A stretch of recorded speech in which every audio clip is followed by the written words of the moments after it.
Like and subscribe and click the bell icon to get new video updates.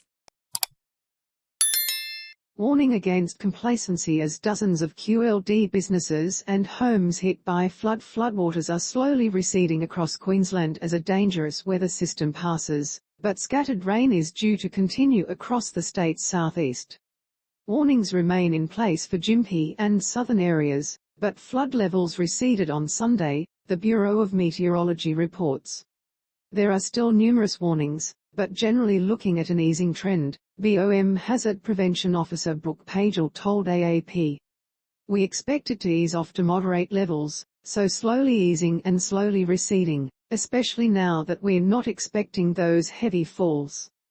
Between 200 mm and 300 mm fell across the state over 48 hours into Saturday, with 179 mm recorded at Bellthorpe, located between Brisbane and the Sunshine Coast. While the upper trough that triggered the deluge has moved offshore, light showers will hang around during the week before another weather system develops on Friday. The drizzly weather is expected to continue for the rest of the week, Paget said. It will be cloudy, but it will be on and off. There is a little bit of drizzle in the morning, and we might see a little bit of sunshine but very spotty to make the most of the sunshine. Rough surf conditions, which have led to widespread closures of beaches, will also begin easing. Flood warnings remain in place with significant flooding in the Mary River, in the upper creeks and tributaries of the lower Brisbane River, and in the Condamine Balonne River system. A major flood warning is also current for Cooper Creek and the Thomson and Barcoo rivers, and there is an increased risk of falling trees and landslides. Acting Deputy Police Commissioner Shane Chelepy has warned against complacency as residents begin recovery and clean-up efforts.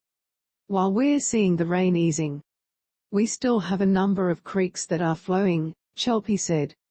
Early assessment in Gympie is that we had approximately 11 businesses affected, but those assessments will continue as we move forward. We have seen the water significantly reduce in Warwick, but we know that we've had approximately 26 dwellings impacted to various degrees and about 22 commercial premises and hose cleanups have already started out there.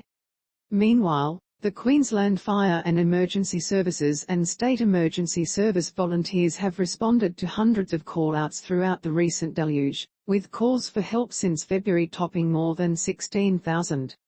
The figures include more than 700 swift water incidents, the majority involving drivers entering floodwater.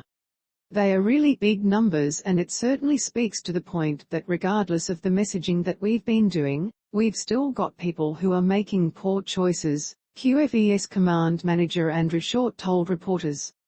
In NSW, rainfall has eased with flood warnings cancelled for the Tweed, Brunswick, Richmond and Wilsons rivers.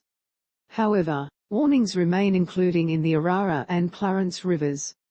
School closures. The following 6 schools in Queensland are still currently closed due to the emergency flood event.